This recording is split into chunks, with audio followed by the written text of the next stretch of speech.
Сайн байцгаана уу? Өнөөдөр та бүхэнд нэг хувийн төвхөсөө ярьж өгье. 3 жилийн өмнө нэг өглөө болсон чи миний толгой дүүнг оргиод амьсгалж чадахгүй. Аюу хэцүү байдалтай сэрдэг болсон. За энэ нь бол байнга давтагддаг. Өглөөс ирээд ус уух гээд хүүхдийн өрөөний хажуугаар өнгөрөхлөөр хүүхдүүд газар унтцсан бөхчмдөд эхнэр бас унтаж чадахгүй. Хамгийн инээдтэй хүүхдүүд намайг аваа та гахаа шиг дуурайд байна гэж байнга асуудаг болсон. Яагаад гахаа шиг дуурайд байдаг бодвол би хорхираад идэв юм шиг байна. Ер нь ихэнх монгол залуучууд шиг би миний таславч, хамрын таславч мөрөлдтэй. Тэрнээсээ болоод амьсгалахад агаард айгу мэдрэг болчдөг. Хамар байнга битүүрээд тахлаар нөгөө чаддаг арга хэрэгэлдэг. Шүн цонхоо 10 минут онгойлгоно, өглөө 10 минут онгойлгоно. Нэмэр байхгүй. Нэмэр болоогоос гадна бүр их дордуулаад байдаг. Жишээ нь Улаанбаатарт айгүйх утаатай. Баруун тишээ айлууд болохоор бохир өнөртэй гэдэг болохоор тэр болгоо онгойлгоод байж чадахгүй. Ер нь бүхчүүн гэртэл асуудлаа шийдэх гэж оролцсон. Тэгээ 3 сар судалсны эцэд энэ рекуператор агаар цэвэршүүлэгч юм уу агаар сэлгэгчдэг төхөөрөмжийг олоод миний хувийн туршлагаас манай компани бизнес болсны тухай танд ярьж өгье.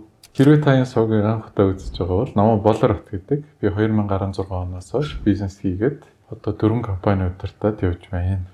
Өнөөдөр би бизнесийнхаа тухай биш, харин өөрийнхөө хамрын тухай танарт ярьж өгье. Яагаад гэвэл энэ түүхийн төгсгөл миний нэг компани миний өөртөө олсон шийдлийг борлуулдаг болсон тухай юм.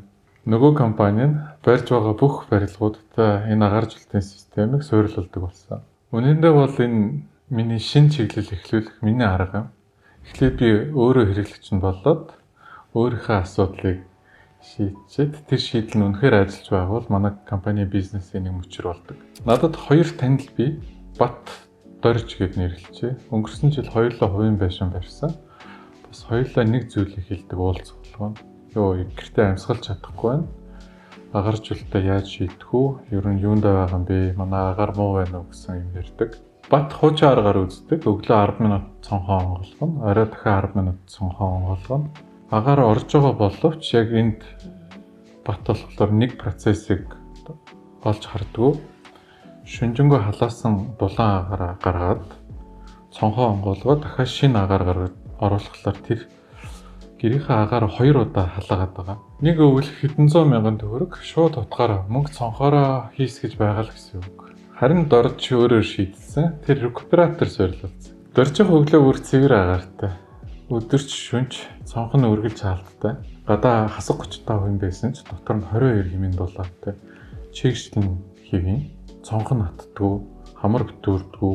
Хамгийн сонирхолтой нь тогны зардал нь бага гардаг болсон. Рекуператор тавилахад жишээ нь 100 гардаг байсан бол 50-ны дараа нэг 30% багцаад ороод ирсэн. Рекуператор гэдэг үг нь жоохон сүртэй сонсогч магадгүй. Англиар бол ERV, Energy Recovery Ventilator. Та бүрч ойлгомжгүй. Тэгвэл хоёулангийн та мартчих. Би зүгээр тань тайлбарлаад өгье. Зүгээр л агарын 2 урсгал байна гэж төсөөлж. Нэг нь доторх бөхчөн бохир агаарыг гадагшлуулдаг. Нөгөөх нь цэвэр агаар гаднаас оруулж ирдэг. Тэгээд цэвэр агаар оруулж ирэхдээ гэрт ашигласан агаараар халаадаг гэсэн үг. Дулаан агаараар хүүтэн агаарт уулзуулахгүйгээр нэг ханаар хооронд нь зөрүүлдэг юм уу? Их нарийн нэрчлэлтэй. Ингийн агааржуулт үед энэ хоёр урсгал нь огт уулздаг. Дулаан гарна, хүүтэн орж ирнэ. Тэгээд таны бойлер тэр хасах химийн агаарыг дулаалцуулах гэж зовдөг. 60 орчим градусын зөрүү үүсдэг. Бойлер хит ачаална. Тоолорын үн гүйж эхлэндээ. Харин рекуператорт энэ хоёр урсгал нь нэг хайрцаг дотор уулздаг. Холилддаггүй, тусгаарлах хантай. Нэг агаараар нөгөө агаараа бид ингээд халаагаад байна гэсэн үг. Ашиглаж эрчим хүчний хэмнэлт нь энэ дээр харагддаг. Орж ирж байгаа агаарын энэ төхөөрөмжийн нэг давуу тал нь орж ирж байгаа агаар гарж байгаа агаараас бид нар чигшлийг аваад гэрлүү чихтэй агаар өгч чаддаг. Тэгэхээр чихтэй агаар орж ирэхээр хамар хоришгүй, шал хагарахгүй. Одоо илэн далангүй яриа. Та нар тал нь одоо ингэж бодож байгаа рекуператор бол тансаглал баян хүмүүс л хэрэгтэй, баян хүмүүс л тавьдаг. Гэртээ суурилуулад. Манад нэг зүйл бий. Хэний ч ярьдаггүй. Тэрийг би хэлчихье. Монголд нэг сонин төр зураг харагддаг.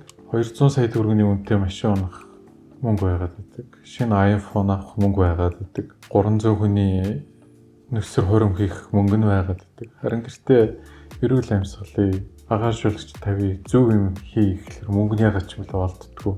Бид амжилтаа бусдад харуулаас сурцсан. Машинаараа, үнэтэй цагаараа, гоё ресторанд ордгоороо, гадагшаа явдгоороо.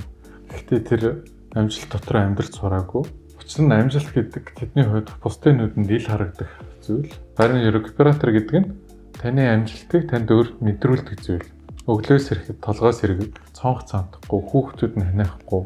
Энэ бол нэг Rolex цаг шиг тансаглал бол биш. Энэ бол амьдралын чанар, өдөр бүрийн, шөнө бүрийн таны унтаж байгаа тэр 8 цаг бүрийн үнц юм. Би танд нэг үнийг хэлье. Би шинэ машин 0 км-тэй машин авахаас өмнө гэртээ рекуператор суулгасан. Энэ бол миний амьдралтаа гаргасан хамгийн зөв шийдвэрүүдийн нэг байсан. Би бол баттай хэлж чадчихээн. Одоо энэ суугийг ер нь яагаад нээсний тухай би гол хэсэгтээ оръё. Би энэ системийг анхаарал бизнес ашиг хонжоо олно гэж бодоагүй. Зүгээр л эрүүл амьдрахыг хүссэн. За тэгээ судалж үзээд хямтаас нь үнэтэй хүртэл зөндөө байдаг юм байна. Дуу чимээтэй чимээгүй, том хэмжээтэй хэмжээгүй. Бид Финландийн хамгийн хямдхан загвар нь бол биш. Төхөөрөмжөө зөв сонгох шаардлагатай байт юм байна.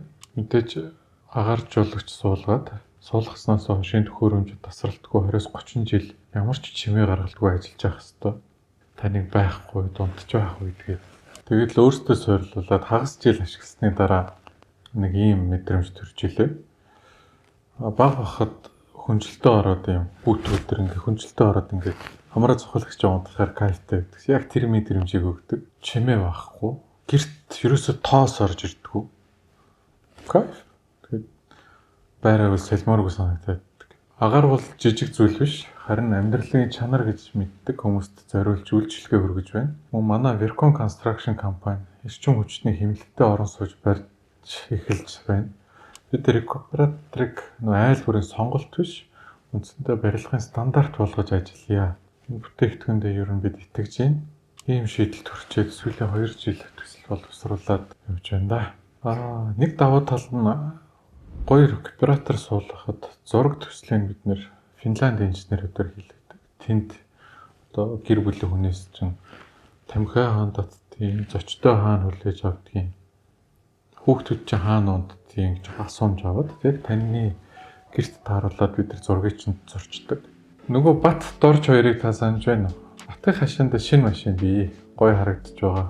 Хүмүүс нь ч магтана. Гэтэ шүн бат сайн унтаж чадахгүй. Яг хэвээрээ гахаа шиг дуграал. Хүүхдэд нь ээлж таниа түрээд. Харин доржийн хувьд бол дорж зүгээр л гоё амьсгалж, тайван, эрүүл. Хэрвээ та байшин барьж байгаа бол эсвэл том засвар хийж байгаа хуучин модон цонхоо хунцар цонхоор солих гэж байгаа бол агаарын асуудалтай бити хойшин тавиарай. Одооноос бодож үзэх хэрэгтэй. Харин рекуператороос та илүү Монголд бизнесийг хэрхэн яаж ажилтгийг сонирхож байгаа бол манайхыг дагаарай.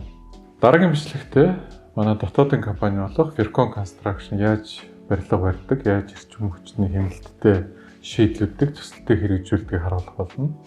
Намаа Болор бат гэдэг та бүхэн тавтаа сайхан амьсгалаарай. Дараа уулзцай баярлалаа баяр та.